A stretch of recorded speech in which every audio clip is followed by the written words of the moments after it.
हरे कृष्णा।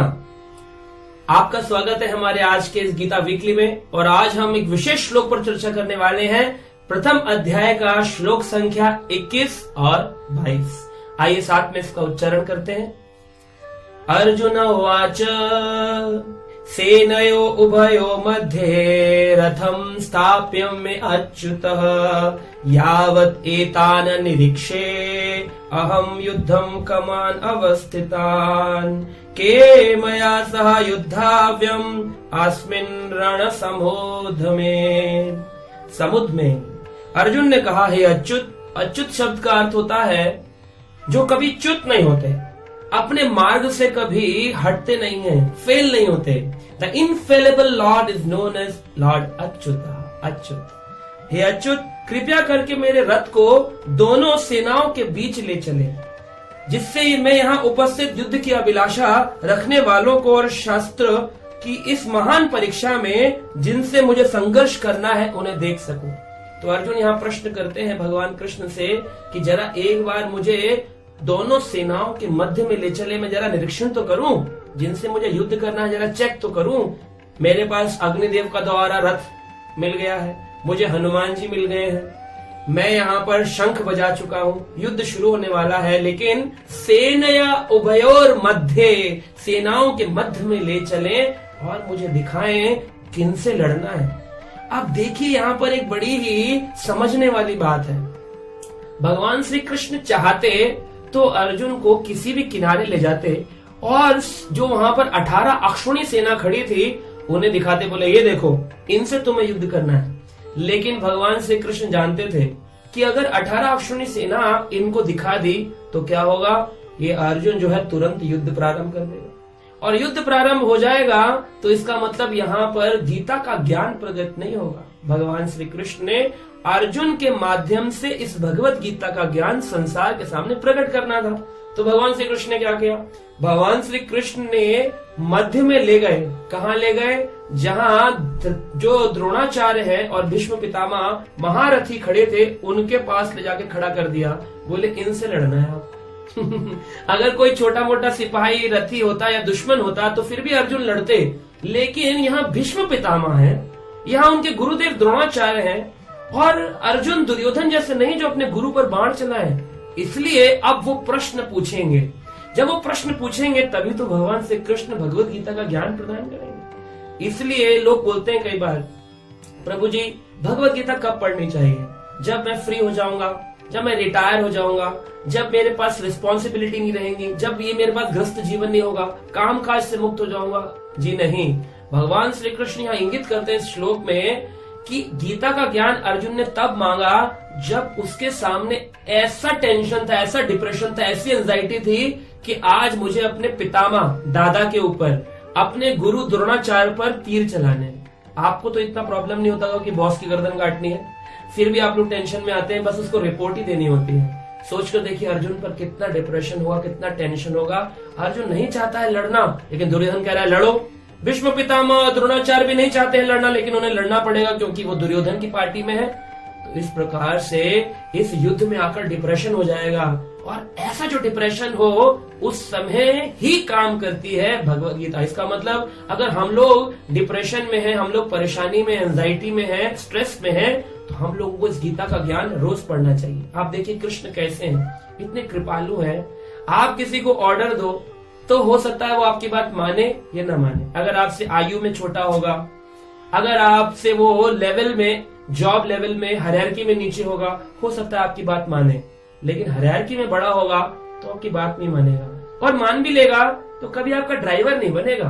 भगवान श्री कृष्ण का महानता देखिए, अर्जुन के ड्राइवर बन गए, जबकि अर्जुन के बड़े भाई और भगवान ब्रह्मांड के नायक श्री कृष्ण भगवान है। भगवान ने एक व्यक्ति का ड्राइवर बनना मंजूर कर लिया, और ड्राइवर बने ही नहीं कि बैठ गए ड्राइवर बन के।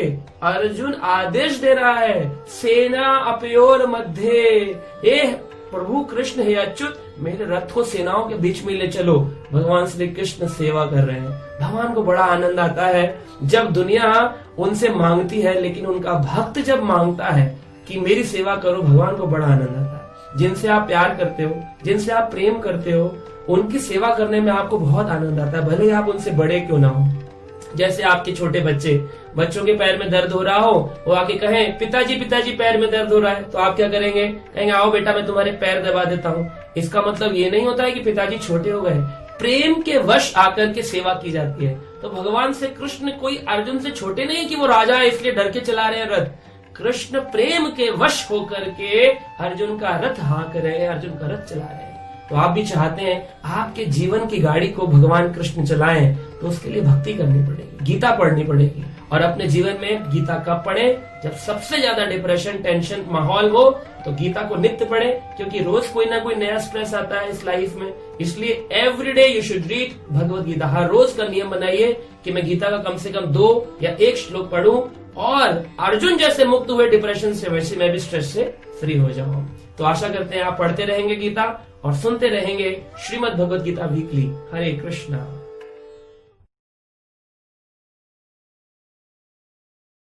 हरे कृष्णा। आपका स्वागत है हमारे आज के इस गीता वीकली में। आज हम भगवान श्री कृष्ण के द्वारा बताए गए इस भगवत गीता के एक विशेष श्लोक पर चर्चा करने वाले हैं, जो कि प्रथम अध्याय कुरुक्षेत्र के युद्ध स्थल में सैन्य निरीक्षण का श्लोक संख्या है 28। आइए इस पर चर्चा करते हैं। अर्जुन यहाँ पर कह रहे हैं, अर्जुन उवाच दृष्ट्वा इमं स्वजनं कृष्ण युयुत्सुं समुपस्थितं सिदन्ति माम गत्राणि मुखं च परिशुष्यति। यहाँ पर कहा गया अर्जुन ने दृष्ट्वं स्वजनं कृष्णा, हे कृष्ण जब मैंने अपने स्वजनों को देखा, युत्सा समुपस्थितम, और युद्ध की इच्छा रखने वाले इन लोगों को जब मैं देख रहा हूँ, सिदंती माम गत्राणि, सिदंती मतलब कांप रहा हूँ, माम गत्राणि मेरे शरीर के अंग कांप रहे हैं, और कांप ही नहीं रहे हैं, मुखम चा परिशुष्यति, मेरा मुख सूखा जा रहा है, शुष्यति मतलब सूख रहा है। सोचिए अर्जुन का क्या हाल हो रहा है। युद्ध की अभिलाषा रखने वाला दुर्योधन तो तैयार हो गया है लड़ने के लिए, परंतु अर्जुन जो है वो कांप रहे हैं, अर्जुन की आंखों से आंसू निकल रहे हैं, अर्जुन का मुंह सूखा जा रहा है, अंगों में कंपन हो रहा है। ये सारे लक्षण क्यों प्रकट हो रहे हैं? कायरता के कारण नहीं। कायरता क्यों आएगी? क्योंकि हमने तो पिछले श्लोकों में चर्चा करी, अर्जुन में स्पेशल कॉन्फिडेंस है क्योंकि कृष्ण उनके साथ है। फिर कांप क्यों रहे हैं? एक भावना होती है जिसे कहते हैं दया की भावना, कृपा की भावना। कृपालुता के कारण, दया के कारण अर्जुन जो है यहाँ पर इस प्रकार के लक्षण प्रकट कर रहे हैं। ये लक्षण आपको संसारी लोगों में नहीं लिखेंगे। संसारी लोग हो सकता है एजुकेशनल फील्ड में बहुत पढ़े लिखे हो, बहुत उन्नत हो, किसी कंपनी के डायरेक्टर हो सकते हैं, सीईओ हो सकते हैं, एजुकेशनली वेरी क्वालिफाइड हो सकते हैं, बीटेक, एमटेक, पीएचडी हो सकते हैं, लेकिन ये गारंटी नहीं कि उनकी वो भौतिक ज्ञान उनको इस प्रकार के लक्षण प्रकट करा सके। लेकिन जो भक्त है उसके लक्षण अलग होते हैं। वो लोगों पर बड़ी दया करता है, लोगों पर कृपा की भावना होती है। ऐसे लक्षणों की आवश्यकता क्या है? हम क्यों करें ऐसे लक्षण? कहा गया सर्वगुणस्तत्र समासते सुराम। जिस व्यक्ति में सारे गुण होते हैं, दया की भावना, कृपा की भावना, लोगों के प्रति क्यों इनके साथ में कष्ट दूं, क्यों इनको परेशान करूं, अगर ऐसी भावना है, कहते हैं सर्वगुणस्तत्र समासते, समान रूप से सुरा। सुरा मतलब होता है सुर, जैसे राक्षस को बोलते हैं असुर, ऐसे देवताओं को बोलते हैं सुर। तो आपके अंदर ये भक्ति जागृत करने की आवश्यकता ये है कि अगर भक्ति होगी, ये गुण आएंगे, तो आप सुर, देवताओं के समान हो सकते हैं। क्या आपका मन नहीं करता आप भी गणेश जी की तरह, इंद्र की तरह देवी देवताओं के पद तक पहुंचे? ऐसा बन जाएगा व्यक्ति अगर सारे भक्त के गुण अर्जित करता है। तो भागवत के 5वें स्कंद में बताया गया व्यक्ति देवताओं के समान स्तर पर आ सकता है। सोचिए, भगवान श्री कृष्ण के स्तर पर नहीं आएगा, लेकिन देवताओं के स्तर पर आएगा, क्योंकि भगवान एक है, देवता अनेक हैं, जो भगवान की सेवा में अलग अलग डिपार्टमेंट्स को संभाल रहे हैं। लेकिन ये जो सिम्टम है, शरीर में रोंगटे खड़े हो जाना, आंखों में आंसू आ जाना, और जो कंपन है, कायरता के कारण नहीं, ये है कृपा के कारण। तो ये एक बड़ा ही स्पेशल प्रकार का सिम्टम है जो खाली भक्त के हृदय में ही आ सकता है, और ये भी कृष्ण की कृपा से ही यहाँ पर प्रकट हो रहा है। शास्त्र कहते हैं, बताया गया है कि भौतिक संसार में लोगों को निराशा रहती है और उस निराशा के कारण वो कभी कभी रोने लगते हैं, और वो जब रोते हैं तो कहते हैं हम भी भगवान के सामने जाते हैं ना तो हमें भी रोना आ जाता है, लेकिन वो भावुकता है। यहाँ पर जो अर्जुन रो रहे हैं वो भावुकता के लिए नहीं रो रहे हैं, वो भावपूर्ण स्थिति में हैं, वो बड़े भाव में यहाँ पर रो रहे हैं, क्योंकि भगवान कृष्ण के एक ऐसे डिवोटी, एक ऐसे भक्त हैं जिनका फोटोग्राफ कवर पेज पर आ रहा है पिछले 5000 सालों से। गीता का कोई मॉडल चेंज नहीं हुआ, वही अर्जुन चुने गए हैं, क्योंकि भगवान श्री कृष्ण के प्रिय सखा भी हैं और प्रिय शिष्य भी हैं। इसलिए हमें अर्जुन जैसा भक्त बनने का प्रयास करना चाहिए। अर्जुन जैसा भक्त बनेंगे, कहा गया है यहाँ पर बड़ा सुंदर कि हमारा स्वार्थ हमें देखना चाहिए। अर्जुन अगर स्वार्थ देखते तो अर्जुन क्या सोच रहे थे कि मैं युद्ध ना करूं, लेकिन कृष्ण कह रहे हैं कि तुम युद्ध करो। आने वाले श्लोकों में यह सिखाया जाएगा। तो व्यक्ति का स्वार्थ एक ही है, नाते विदुम स्वार्थ गतिम ही विष्णु। हमारा एक ही स्वार्थ होना चाहिए, हमें स्वार्थी तो होना चाहिए, लेकिन किसके लिए? कृष्ण की प्रसन्नता के लिए, भगवान की प्रसन्नता के लिए। कहीं हम ऐसा ना हो भौतिक संसार की चीजों के लिए स्वार्थी हो जाए। आज हम देखते हैं 99% लोग जो स्वार्थी हैं वो संसार की चीजों के लिए हैं, लेकिन यहाँ अर्जुन जो है वो कृष्ण की प्रीति के लिए स्वार्थी हैं और दूसरों की दया को देख रहे हैं। वो स्वार्थ तो देख रहे हैं लेकिन अपना नहीं, दूसरों का, कि हाय मेरे गुरुदेव मारे जाएंगे, हाय मेरे पितामह मारे जाएंगे। वो ये भी नहीं सोच रहे इन लोगों ने जब मुझे वनों में विचरण करना था इन लोगों ने मेरी सहायता नहीं करी। इसी क्रोध में आकर आज भाई भाई एक दूसरे का कत्ल कर देते हैं। कितने केसेस आते हैं, जमीन की 100 गज में से अगर 5 गज भी दूसरे भाई को चले जाए उसका मर्डर कर देते हैं। लेकिन यहाँ अर्जुन से सब कुछ छीन लिया गया है, 12 वर्ष वनवास कराया गया है और कहा गया 1 साल का अज्ञातवास है। अगर तुम दोबारा दिख गए तो तुम्हें दोबारा से 12 वर्ष का क्या करना पड़ेगा? वनवास करना पड़ेगा। ऐसी शर्तें लगाई गई हैं। द्रौपदी का चीरहरण किया गया है। जिन लोगों ने किया उनके प्रति भी अर्जुन का रंच मात्र भी गुस्सा नहीं, क्रोध नहीं। यह दर्शाता है भक्त अगर आप बन जाते हैं अर्जुन जैसे, तो फिर आपको क्या होगा? दूसरे के दुख से आप दुखी होंगे और दूसरे के सुख में आप सुखी होंगे। अभी स्थिति ऐसी है, परा दुखे सुखी, दूसरे को दुख होता है हमें सुख मिलता है। परा सुखे दुखी, दूसरे को सुख होता है हमको दुख होता है। इसलिए आशा है आप इस श्लोक से आज ये शिक्षा लेंगे कि आप असुर न होकर के सुर बनेंगे, देवता बनेंगे, अर्जुन जैसे देवता जो कि भगवान श्री कृष्ण के कहने पर चलने का प्रयास करेंगे। दूसरों के लिए दया की भावना है, दूसरों के लिए कृपा की भावना है, अपने लिए रंच मात्र की स्वार्थ नहीं। अगर स्वार्थ हो तो खाली कृष्ण भक्ति, गीता। तो आप गीता पढ़ते रहिए, ऐसे स्वार्थी बनिए जिसमें भगवान कृष्ण का हित निहित हो, हमें भक्ति प्राप्त हो। आशा करते हैं आप सुनते रहेंगे गीता वीकली और सीखते रहेंगे। हरे कृष्णा। हरे कृष्णा। आज के इस गीता वीकली में आपका स्वागत है। आज हम पढ़ने वाले हैं श्रीमद् भगवद गीता के प्रथम अध्याय का 36 नंबर श्लोक। इसमें अर्जुन भगवान श्री कृष्ण से एक प्रश्न पूछता है और यहाँ पर भगवान उसको कह रहे हैं कि तुम युद्ध करो, लेकिन अर्जुन कहता है मैं नहीं करूंगा। और अपनी बात के विरोध में अर्जुन यहाँ पर एक प्रश्न पूछ रहे हैं जो श्लोक में वर्णन किया गया है। पापम एवं आश्रते अस्मान हत्वा एतान आततायिनः तस्मात् न अर्ह वयं हन्तु धृतराष्ट्रान् सम्बन्धवान् स्वजनं हि कथं हत्वा सुखिना स्याम माधवा। हे माधव, अपने ही स्वजनम ही कथम, कैसे मैं अपने स्वजनों को मार करके सुखी हो सकता हूँ। लेकिन यहाँ पर एक शब्द अर्जुन ने बोला, आतितायिना। है तो ये आतिताई, लेकिन इनको मार कर भी, क्योंकि है तो मेरे परिवार के लोग, मैं कैसे सुखी होऊंगा। तो यहाँ पर प्रश्न उठता है कि आतिताई कौन है? आतिताई कौन होता है? आतिताई शब्द का अर्थ है जिसने अति कर दी हो किसी कार्य में और वो व्यक्ति आपके दुश्मन जैसा बन गया हो, चाहे वो परिवार का ही क्यों ना हो।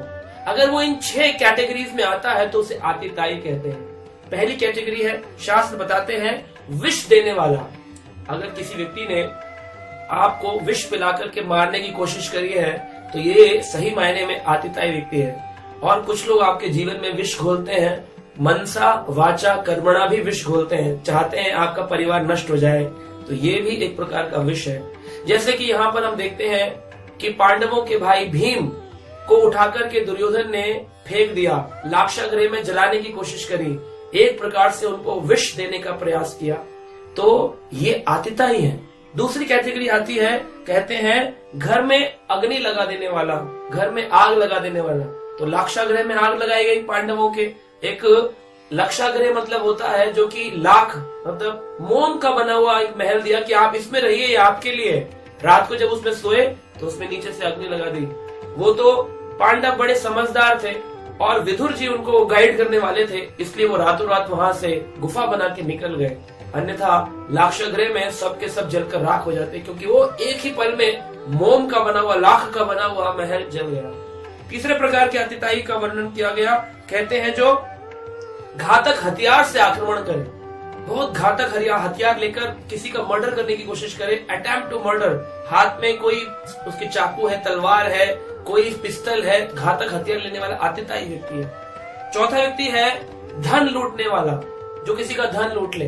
तो हथियार लेकर के महाभारत के युद्ध में दुर्योधन जितने कौरव थे सब खड़े थे पांडवों के सामने, और इनका धन भी लूट लिया था, इनकी जमीनें लूट ली थी, इनका धन लूट लिया था। कहते थे जुए में हरा करके सब कुछ हमारा है, तुम्हें वनवास करना पड़ेगा।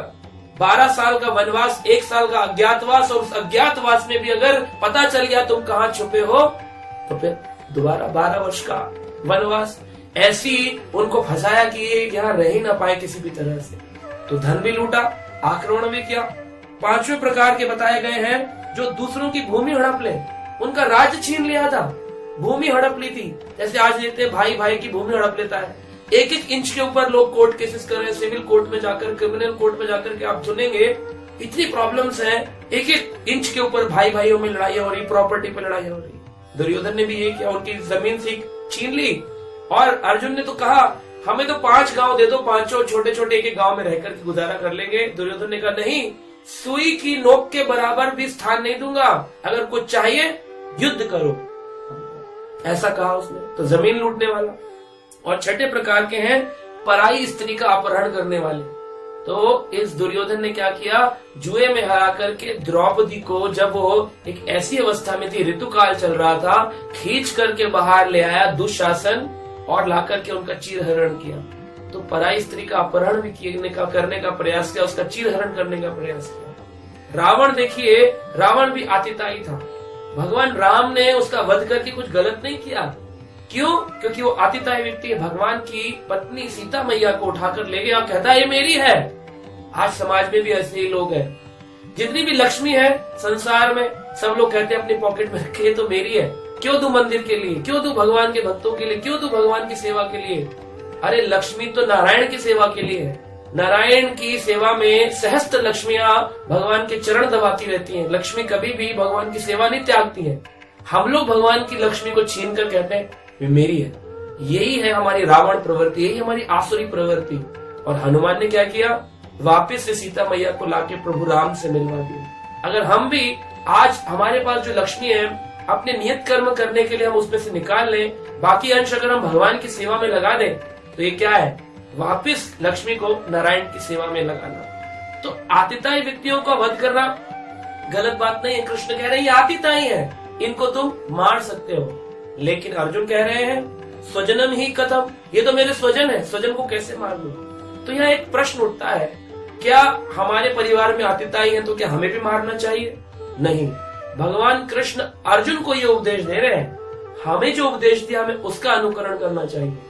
हमें ऐसा नहीं करना चाहिए कि अर्जुन ने किया था, अरे शटम शाठ्यम, अर्जुन ने भी तो शट के साथ शट जैसा व्यवहार किया था, तो हमारे भी परिवारों में ऐसी लड़ाई झगड़े, हम भी डंडे उठाएंगे, तलवारें उठाएंगे, शटम शाठ्यम लड़ाई करेंगे। भगवान ने ये नहीं कहा हमें लड़ने के लिए। हमें जो करने के लिए गीता के उपदेशों में आगे आप सुनेंगे, जो कहा गया हमें वही करना है। धर्म शास्त्रों का पालन करना है, धर्म के मार्ग पर चलना है। लेकिन अगर कोई आतिताई व्यक्ति हो तो हमें लीगल एक्शन लेना चाहिए, कोर्ट में जाना चाहिए और गुहार लगानी चाहिए कि मेरे खिलाफ ऐसा ऐसा हुआ है, आप मेरी मदद करें। अपने हाथ में लॉ को न लें। ये कहीं पर भी गीता में नहीं कहा गया कि आप युद्ध करें, लड़ाइयां करें, लोगों को मारे पीटे, ऐसा भगवत गीता के अंदर कहीं व्याख्यान नहीं है। तो आतिताई तो थे, लेकिन भगवान उनको मारने के लिए इसलिए कह रहे हैं क्योंकि भगवान कह रहे हैं। आपको भी आकर अगर भगवान कहते हैं मारो, आप भी मार सकते हैं, लेकिन भगवान ने नहीं कहा आपके लिए। आपके लिए जो नियम बताए गए उन्हीं नियमों पर चलो। एक प्रश्न उठता है इसमें, लोग बोलते हैं जो भक्त हैं, अब हम कभी गाड़ी चला रहे हैं और कभी हमारी गाड़ी का एक्सीडेंट हो गया, तो क्या हमें लड़ना चाहिए प्रभु जी? तो लड़ना नहीं चाहिए। देखिए, वैष्णविज्म का मतलब है, वैष्णविज्म डज नॉट मीन कवर्डिज्म। एक वैष्णव बनने का मतलब, एक कृष्ण भक्त बनने का मतलब कायर बनना बिल्कुल भी नहीं। लोग सोचते हैं कायर बन गए, कायर नहीं। हम आवाज उठाते हैं लेकिन लीगली, अपने हाथ में, कानून को अपने हाथों में नहीं लेना चाहिए। आपने कई बार ये फिल्मों में डायलॉग सुना होगा, हमें कानून को अपने हाथ में नहीं लेना चाहिए।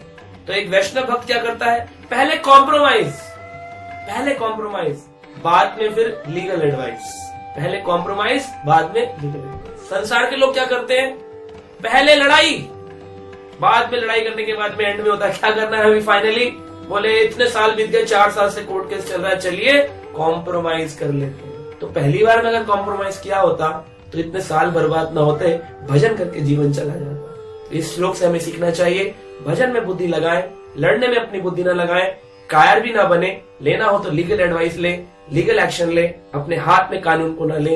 यही ज्ञान हमें इस श्लोक से प्राप्त होता है। हरे कृष्णा।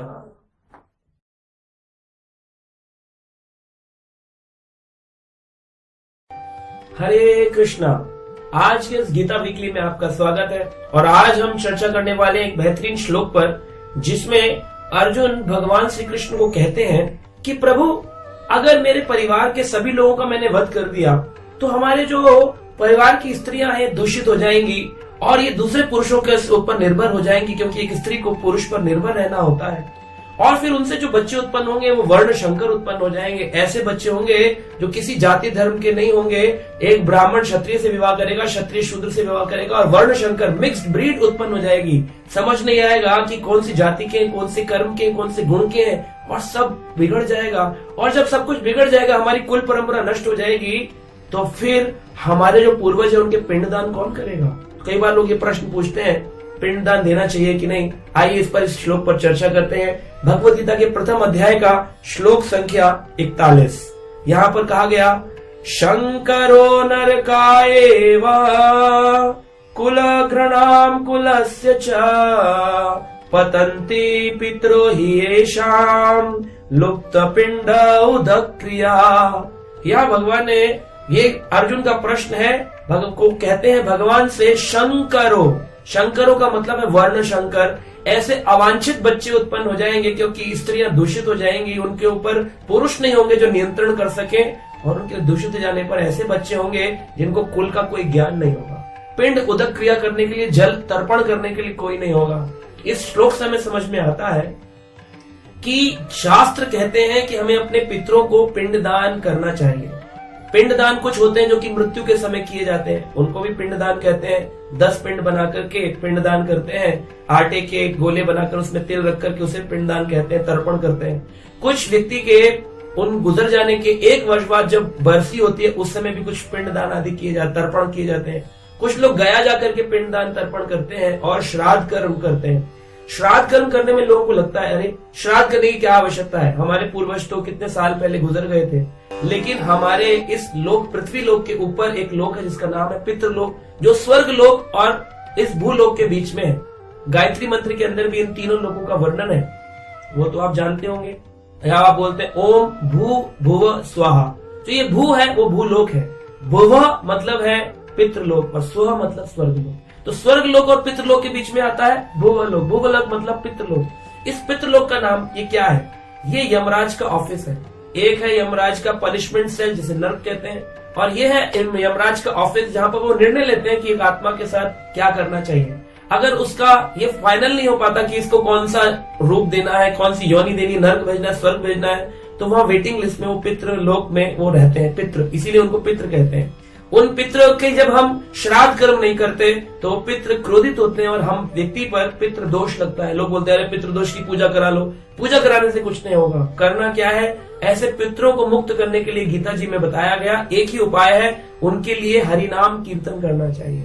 और भगवान कृष्ण को भोग लगा हुआ जो प्रसाद है वो किसी गाय को या किसी ब्राह्मण को हमें खिलाना चाहिए। उससे क्या हो जाता है कि श्राद्ध कर्म हो जाता है।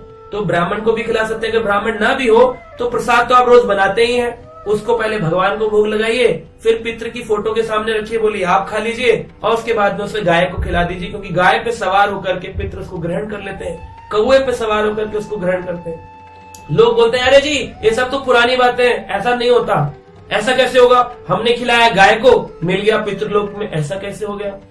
आपका मान लीजिए बच्चा अमेरिका में पढ़ने गया और वहां पर उसको पैसे की जरूरत है, तो आप क्या अमेरिका जाएंगे पैसे देने? नहीं। आप क्या करेंगे? एटीएम में जाएंगे, पैसे डालेंगे, 10,000 रुपए, 20,000 रुपए, 2 लाख रुपए, और बेटे से बोलेंगे बेटा मैसेज कर दिया है आप निकाल लो, वो वहां से उसको रिसीव कर लेगा। ऐसे ही गाय के मुख में आप यहाँ से प्रसाद डालते हैं, और गाय जो है वो छोटी मोटा जानवर पशु नहीं है, 33 करोड़ देवता उसमें वास करते हैं, वहीं से देवता ले जाकर के आपके पितरों को प्रदान करेंगे सूक्ष्म रूप में। प्लास्टिक मनी जैसे चलता है, फूड भी इसी तरह से कई पंच तत्वों के द्वारा, अग्नि के द्वारा, धुएं के द्वारा वहां तक आपके पितरों तक पहुंचाया जाता है।